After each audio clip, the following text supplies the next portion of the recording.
They say time changes everything, but some memories refuse to fade. My name is John, and what was supposed to be a simple 3-week entertainment camp turned into something I never saw coming. New city, new faces, new start, until I met him again. Elias Kane, my childhood best friend turned rival, and now, my roommate. 3 weeks by the sea, trapped between old wounds and new emotions, where every glance, every silence, every heartbeat began to mean something more. This is where the story really begins. Don't forget to subscribe to Sweet Serenity BL for more heartfelt and interesting stories. Like and share. The air smelled like sea salt and new beginnings. The resort stretched out before me, white buildings hugging the coastline, palm trees swaying lazily under the evening sun, and laughter echoing from groups of people, dragging their suitcases across the marble pavement. I'd never been to Santora Bay before, but I'd heard the Entertainment Exchange Camp was the event of the year. 3 weeks of creativity, connection, and competition among rising young artists. For me, it was supposed to be a fresh start, or at least that's what I thought until I saw him. I was dragging my duffel bag toward the check-in desk when a familiar voice cut through the chatter. Still walking like you're allergic to excitement? Huh, I froze. My fingers tightened around the handle. That voice hadn't changed. Slightly teasing, annoyingly confident, and way too familiar.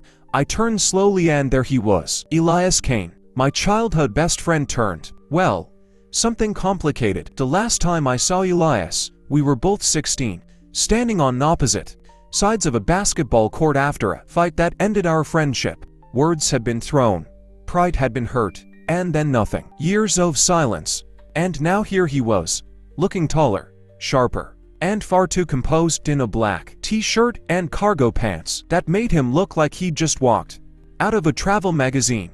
Elias, I said, trying to sound casual, but my voice betrayed me.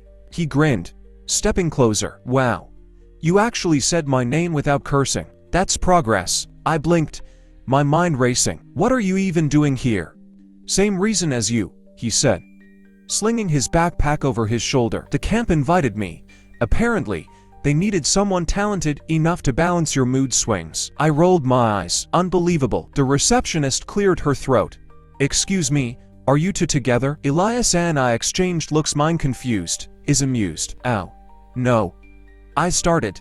Definitely not together. Well, she said with a polite smile. You are now. She handed us a key card and a printed schedule. You've been paired as roommates for the next 3 weeks. Room 208. I swear, my soul left my body for a second. Elias, on the other hand, looked like he just won a lottery. This is going to be fun, he said, his grin widening as he grabbed the key card. Define fun, I muttered.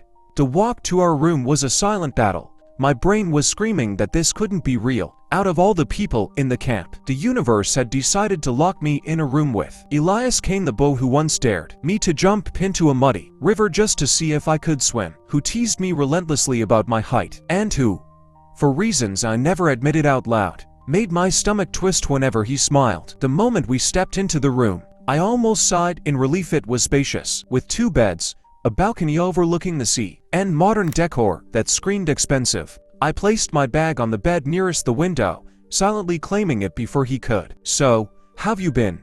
Elias asked, casually unpacking his clothes. Fine, I said shortly, still pretending to be fine when you're not, he teased, throwing me a look, somehow, that hit deeper than I wanted it to.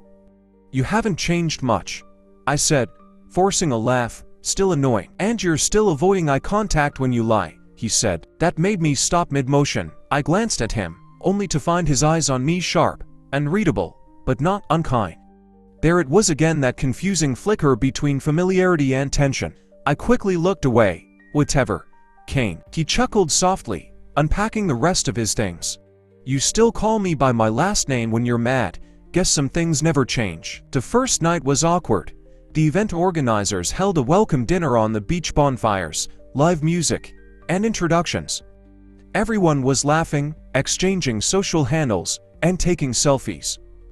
I tried to blend in, but Elias had a way of drawing attention. He was effortlessly charming, talking to everyone, cracking jokes, and somehow making people remember him within minutes. At one point, I caught him watching me from across the firelight. When our eyes met, he gave me a small smile, not the teasing one he usually wore, but something softer. My chest tightened unexpectedly, and I quickly looked away. Later that night, back in the room, I was brushing my teeth when he spoke up. "You've changed," he said from his bed, voice low. "You don't laugh as much anymore." I met his reflection in the mirror. "People grow up, Elias." "Maybe," he said, lying back on his pillow. "Or maybe some people just build walls too high for anyone to climb." His words lingered long after the lights went out. The next morning, we had our first group session and orientation game that paired participants for team challenges. Guess who I got paired with? Yeah, Elias again. The instructor said it was fate's sense of humor. I called it a cosmic joke. But something strange happened as the day went on. Between the bickering and sarcastic remarks, there were moments that felt almost easy. We worked surprisingly well together, our rhythms still in sync from years ago. He remembered little things, like how I hated being interrupted mid-sentence, or how I always double-checked instructions before acting. It annoyed me that he remembered, but it also comforted me in a weird way. That night, I lay awake listening to the waves outside. Elias had fallen asleep, one arm resting over his forehead, his breathing even. The moonlight washed over his face, making him look softer, almost peaceful. I hated that my eyes lingered. I hated even more that my heart did too. Something about the familiarity of it all, his scent, his voice, the way he still called me sunshine when he thought I wasn't listening, pulled me into a mess of emotions I wasn't ready to face. 3 weeks, that's all. I could survive 3 weeks. Or so I told myself, because deep down, I already knew. This wasn't just a coincidence. Someone was about to change everything again. Morning sunlight spilled into the room like it owned the place. I woke up to the sound of soft humming, a tune I recognized far too well. Elias was already awake, leaned over the balcony railing shirtless, letting the sea breeze ruffle his hair as if he were posing for a magazine cover. I lay there a moment, confused by the warmth curling in my chest. This is dangerous, I thought. Feelings and Elias were two things that never mixed well, especially after everything. I forced myself up and began pretending to look busy, rummaging through my suitcase. But the universe, once again, was on Elias' side. "You snore now," he said. "I do not snore," I snapped without turning. "You do. Tiny little ones, like a stressed-out hamster." I shot him a glare. "And you still joke like a 6-year-old. He smirked. "At least you're paying attention." I rolled my eyes, but my heart stuttered just a bit. This was the exact kind of chaotic energy that used to make us inseparable, before everything crashed. The resort's main hall buzzed with excitement as everyone gathered for the first major challenge briefing. A tall woman with blazing red hair and sunglasses, the event director, Miss Sterling, stepped onto the stage. "Welcome to day 2 of the Entertainment Exchange Camp." The crowd cheered. "You all came here as dreamers," she continued, "but you will leave as performers. Whether you're here for music, dance, production, or storytelling, your creativity will be tested." Then she dropped the bomb. "Each team will create a performance showcase, a fusion of travel, storytelling, and entertainment.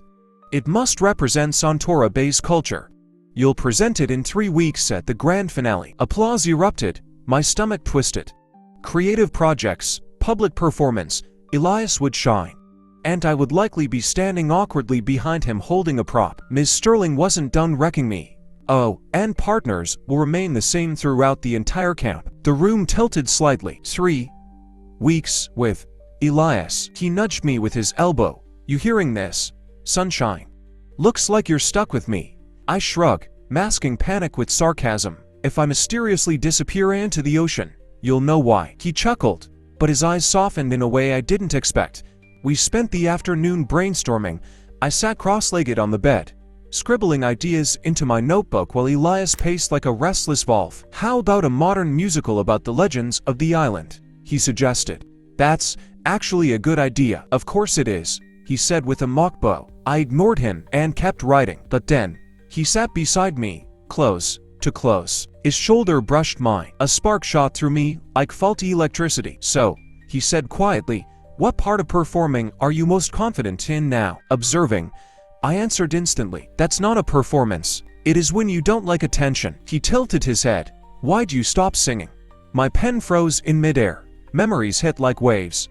Standing in front of a crowd in junior year. Voice cracking under pressure. Laughter.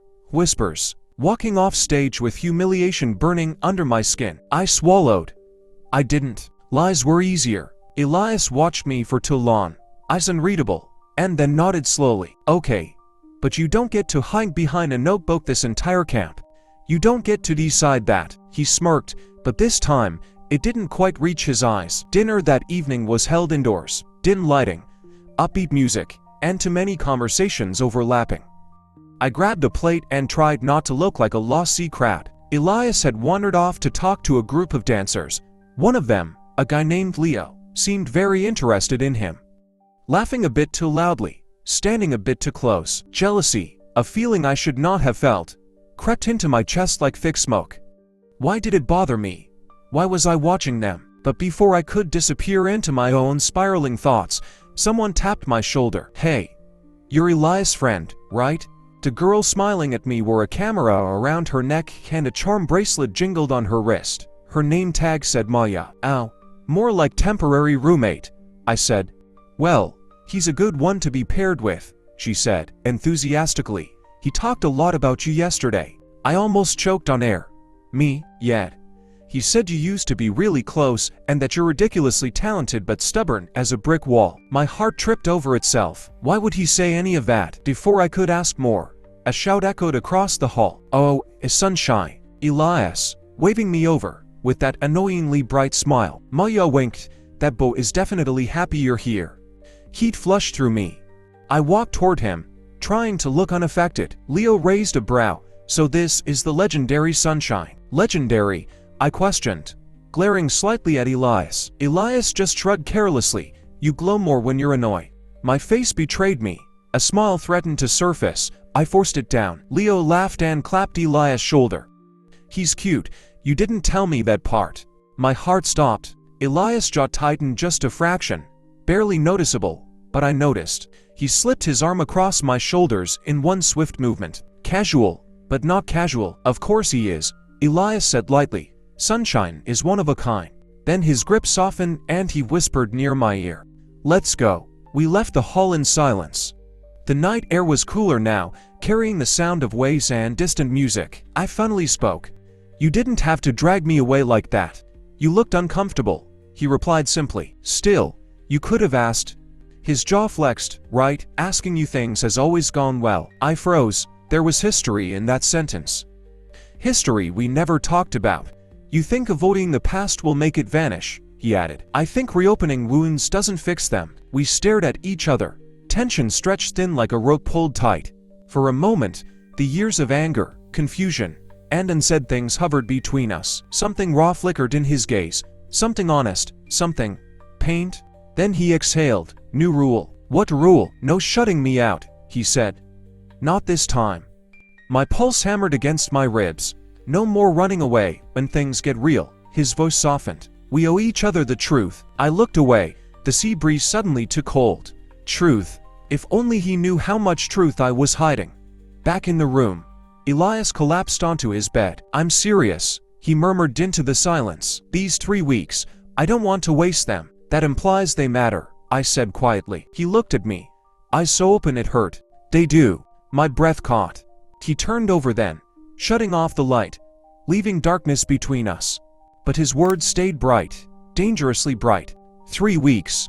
And already, walls were cracking. What terrified me most wasn't the idea of being stuck with him. It was the fear that maybe I didn't want to escape anymore. The sound of sneakers squeaking on the polished performance room floor echoed sharply.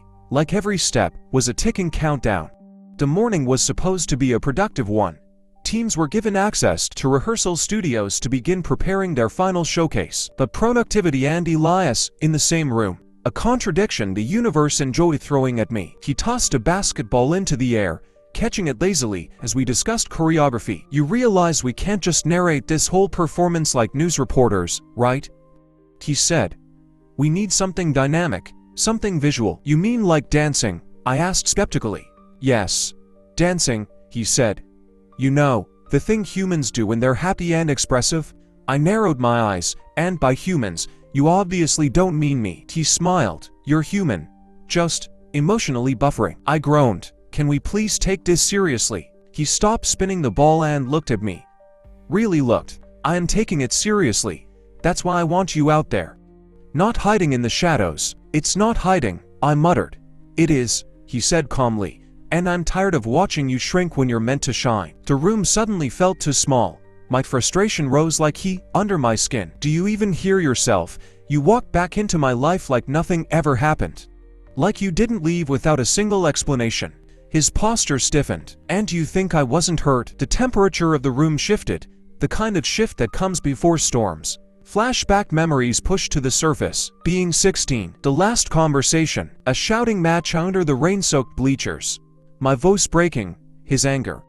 My fear of what I was really feeling for him. Then silence, years of it. With no closure. I swallowed hard, trying to keep my voice steady. You disappeared, Elias, for years. You didn't call, didn't text, nothing. He ran a hand through his hair, stepping closer. That's not the whole story. It's the only one I had. I shot back. You walked away. His voice softened. I thought you hated me. The words landed like a punch. Me? Hate him? If only it were that simple. I turned away, unable to meet his eyes. We attempted choreography anyway, but the tension swallowed the room whole. Every step felt like a mistake. Every move was out of sync. I tripped over my own foot and collided right into Elias' chest. He caught me instinctively, strong hands gripping my arms. For 2 seconds, neither of us breathed. His heartbeat thudded against my chest. Too close. Too dangerous. I pulled away quickly, cheeks burning. Let's take a break, he said, voice slightly strained. He walked off, grabbing his water bottle and leaning against the wall, breathing hard, as if he was the one almost losing balance. I sat on the floor and dropped my face into my hands. This wasn't just tension, it was years of unresolved emotions, and ones I was terrified to name. Lunch break arrived like a rescue boat.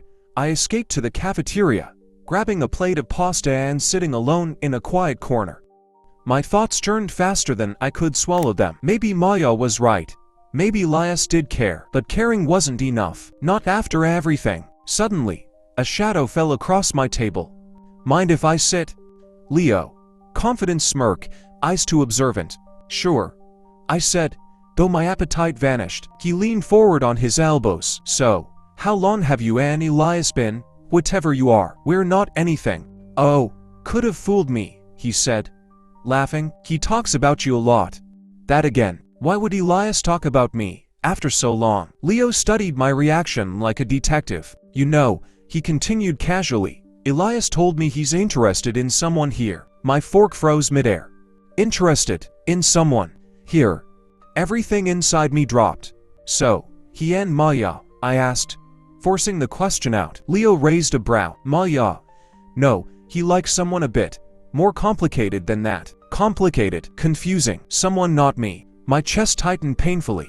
I mumbled an excuse about needing fresh air and left my food untouched. I headed to the beach, the only quiet place left in the world, it seemed. Waves crashed with dramatic timing, like nature was mocking my emotional breakdown. Why did it hurt so much? Why was the thought of Elias liking someone else so gut-wrenching?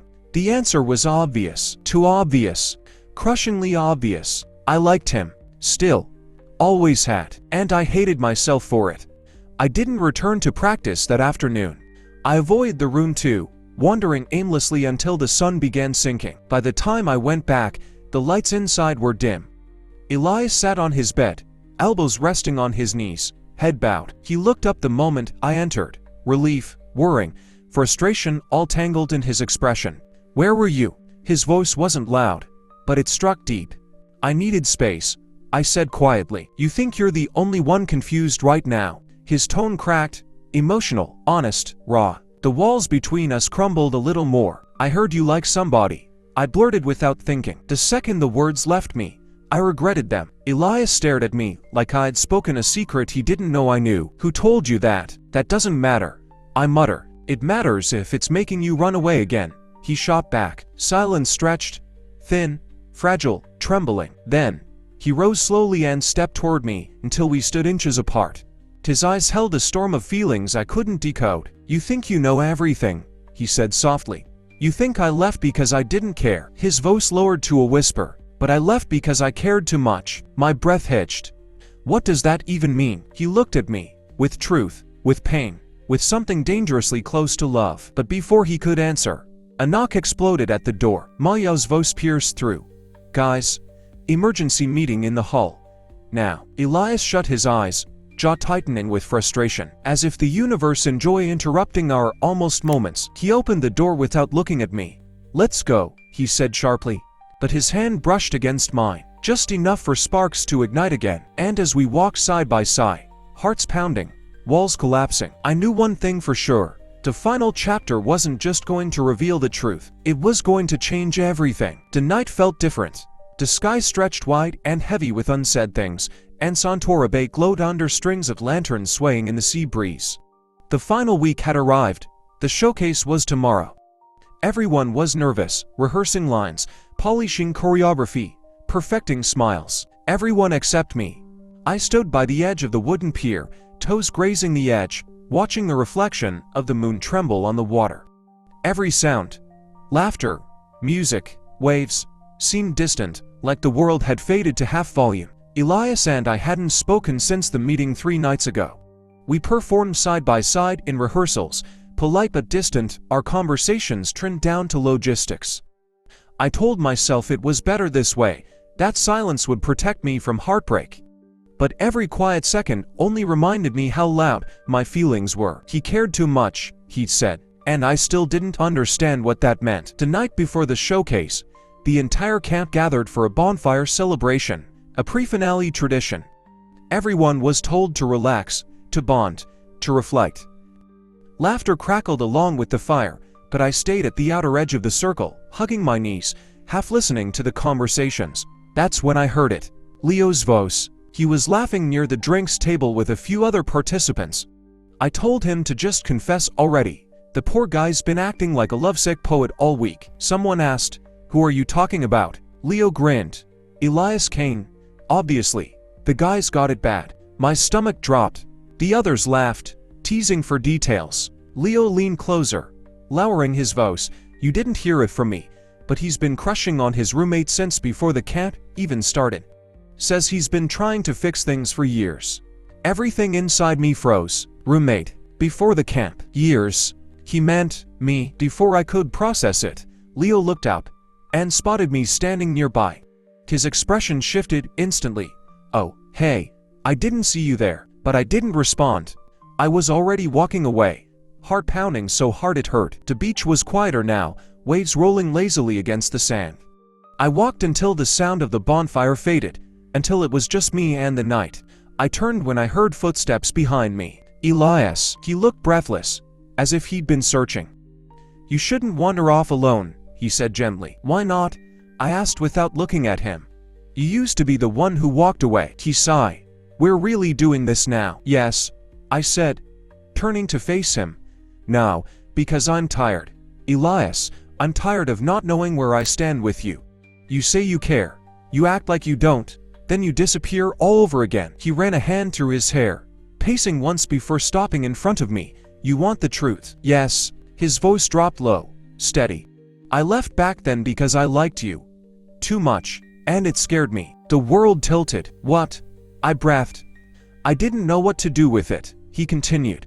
"You were my best friend, and suddenly every time you smiled or touched my hand, I couldn't think straight. I figured if I left, I could kill whatever I was feeling. But leaving didn't fix anything, it just made me realize that He stopped, his throat working as if the words hurt to say. "That you what?" I asked, voice barely a whisper. He stepped closer until there was no safe space left between us. "That I never stopped liking you." The waves crashed harder against the shore, echoing the thunder in my chest. "Elias," I said, my voice breaking, "you can't just drop that after all these years." "I know," he said softly, "but I had to. Because you keep looking at me like you're trying not to feel something too. And maybe I'm crazy, but I think you do." My breath hitched. Every memory of him, every fight, every laugh, every silent look, flashed behind my eyes. I whispered, "You really don't see it, do you?" "See what?" "That I've liked you this whole time too," I said, tears slipping free before I could stop them. "That's why I was angry. That's why I hated seeing you with Leo, or Maya, or anyone else. You were always the one." Elias blinked, stunned, then exhaled a shaky laugh. You have no idea how long I've wanted to hear that." A laugh broke through my tears. Half sob, half relief, he reached out, gently wiping a tear from my cheek. "So what do we do now?" I smiled through the blur. "Maybe start by not running away." He grinned. That same reckless, boyish grin that had driven me crazy years ago. "Deal." And before the silence could fill again, he leaned in. The kiss was slow, hesitant at first, a question more than an answer. Then it deepened, all the tension and years of denial melting into something soft and real. The sea roared in approval. When we finally broke apart, Elias laughed quietly against my forehead. "You realize we still have to perform together tomorrow, right?"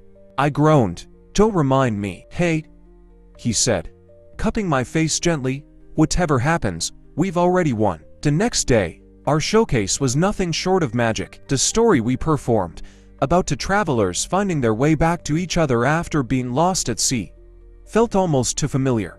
Every word, every step, carried pieces of us. When the final lights dimmed and applause filled the hall, Elias caught my hand on stage. It wasn't part of the script, but I didn't pull away. And when he whispered, "See, you were born to shine," I finally believed him. That night, back in our room, I found a note on my pillow. 3 weeks wasn't enough, but I'll take every minute we get from here on. I smiled, folded it carefully, and slid it into my journal. Outside, the ocean murmured its eternal rhythm, a reminder that sometimes love doesn't need to be perfect, just patient. We began this story as rivals forced to share a room. We ended it as something far rarer, two souls who found their way home, not through chance, but through forgiveness. And as I drifted to sleep beside the boy who had once been my nemesis and was now my peace, I thought, maybe life isn't about avoiding the people who break your heart. Maybe it's about finding the one who helps it beat again.